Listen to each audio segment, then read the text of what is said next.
Here I go again on my own. Hey. How y'all doing? Good to see y'all again. And now we're going to continue the lessons with a little bit more about our direct object pronouns and our indirect object pronouns. Now we're going to blend them together. We're going to be using both of them. So it seems sometimes like some people might think this is a little challenging, but once you find the structure, once you're able to see what that sentence structure is, it's really not that bad. So if it seems a little funky at first, just hold on, don't stress out. It's not that bad, okay?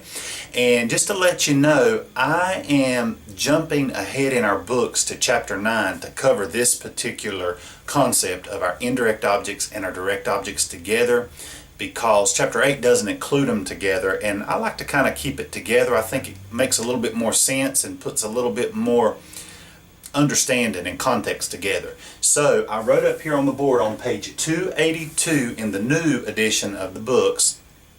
This is where you can look for your indirect and direct object pronouns together. Otherwise it would be called it would be called double object pronouns, maybe if you're looking for this concept in your books and you're trying to find it by a particular name. Alright, so quick review. Remember our direct object pronouns, or direct objects, remember they answer the questions whom or what, okay? And our indirect object pronouns, they answer the questions to whom or for whom something has been done.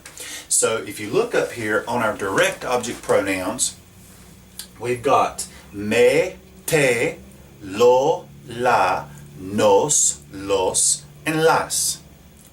If you look on our indirect object side, we have me, te, le, nos, and les.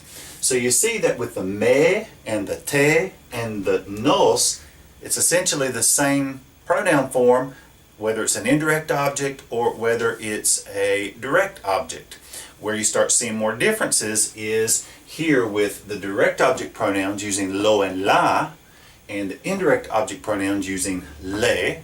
Here the direct object pronouns use los and las, and the indirect object pronouns use les. And folks, this is completely grammar. That's really what is separating, for example, the me and the me. You might say, well, Mr. Lee, it's the same word. What's the big deal? It is just how the word is used in a sentence. For example, if I say that Amy saw me, well, whom did she see? She saw me. So me would be what I would use in Spanish, because I'm saying that whom she saw was me. What about if I would say Amy gave the money to me, or she bought the car for me? Well, you'd still use the same word me in a Spanish sentence, and the only way you would really be able to identify is it a direct object or is it an indirect object is how it's used in the sentence, even though it's the very same word, the same pronoun, me. Again, it's just how it's used in the sentence that would distinguish if me or me is an indirect object or direct object. If nos or nos is an indirect object or direct object. If te or te is an indirect object or direct object. And if you see le, for example, though, you would know without a doubt that is an indirect object. If you'd see lo or la, that's a direct object. You'd see les, you'd know that that is an indirect object. And los or las, well, that would be a direct object pronoun. And let me kind of give you a little bit of an advanced note right here. You'll notice beside le and les, I have in parentheses se. So just keep in mind right now that the se in just a bit is going to take the place of le and les. The se will take the place of le and les in certain situations, and I'll explain that to you a little bit later. So let me tell you this, so you'll keep this in mind as well. Even though se takes the place of les, do not think that down here with les that this becomes ses, S-E-S. That word does not exist. It's going to be se for both of those. Just kind of keep that in mind, okay? So let me show you how we're using our indirect and our direct objects together. Let me give you an example in English first of all. I gave the money to Teresa. I gave it to her. Susan made me a cake. Susan made it for me. I gave my mother a gift. I gave it to her. So those are some examples in English of how we use what's called double object pronouns. We're using indirect objects and direct object pronouns together, but when we use them together, we use them in a simplified manner so that we don't have to be so repetitious about the things we're saying. So instead of saying, I gave the money to my mother, I gave the money to my mother for her birthday. I gave the money to my mother for her birthday so she could go and buy a car. I gave the money to my mother, I gave the money to my mother, I gave the money to my mother. So we don't have to keep saying that over and over. We can use a simplified form, just like what we've been doing in some other activities. You just didn't notice it, perhaps. So instead of saying I gave the money to my mother, I can say I gave it to her, where it will be referring back to money, and obviously her would refer to my mother. So let me write you some examples up here, okay? So let me go ahead and erase this. Try not to show you my back too much. I don't like to turn my back on my people. See, look at this skill I've got right here. I can erase the board and I can look at the camera. Oh, my goodness. Oh, my goodness. All right. So let's look right here at this example. Ana me compró un regalo. Make sure you're studying your vocab, because you may see some words that may appear in Chapter 8 or Chapter 9 vocabulary. So just make sure that you're studying your vocab as well as these concepts, okay? So, Ana me compró un regalo. So identify parts of speech. Who is doing the action? Ana. Ana is your subject. Okay? What did she do? Compró. All right? That's your verb. You'll notice that compró has an accent over it. That is indicating that it's in the past tense, and we'll be getting into our past tense in some videos that will be coming up just a little later. So Ana bought. Now ask yourselves the question, what did she buy? Remember, when you answer the question what in a sentence, that is your direct object. So Ana me compró un regalo. She bought me a gift. Direct object.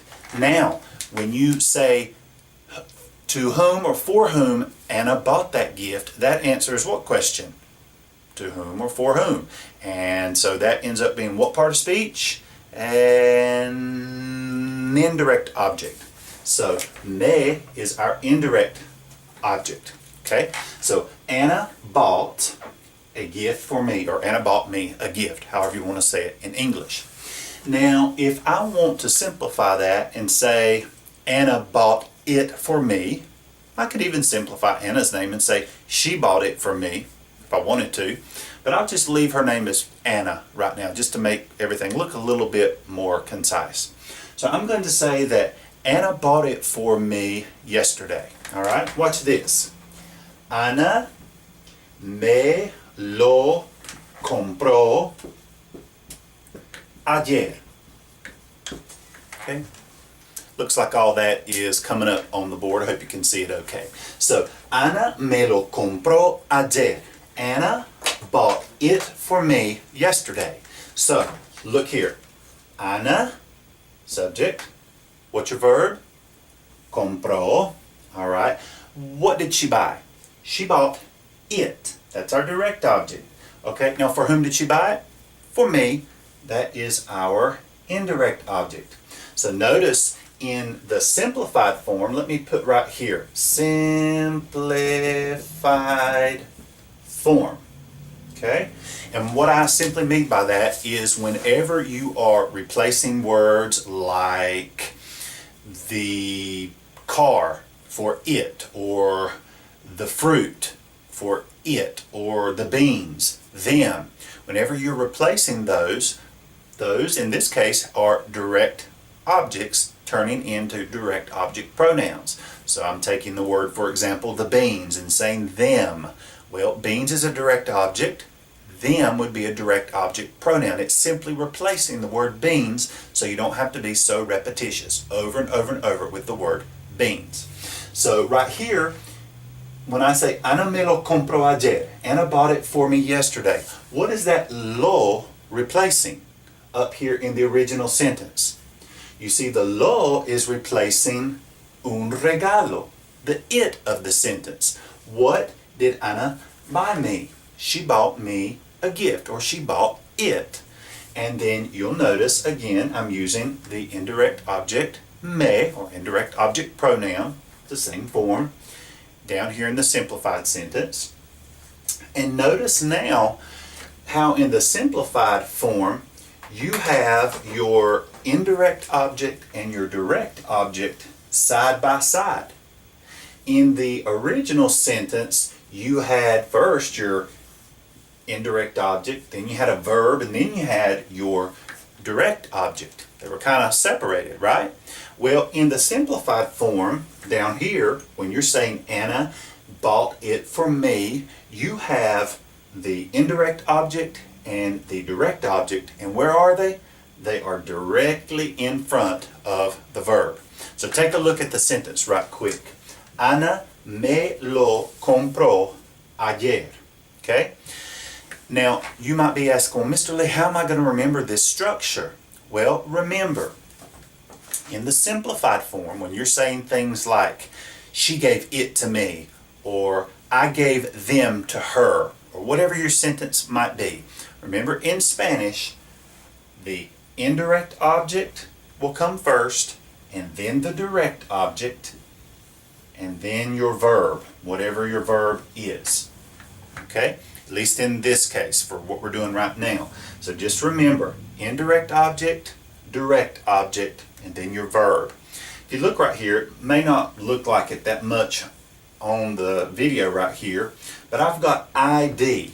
Just kind of like on an identification card, ID. The I always comes before the D. So when you're dealing with indirect objects and direct objects being used together, again we call that double object pronouns.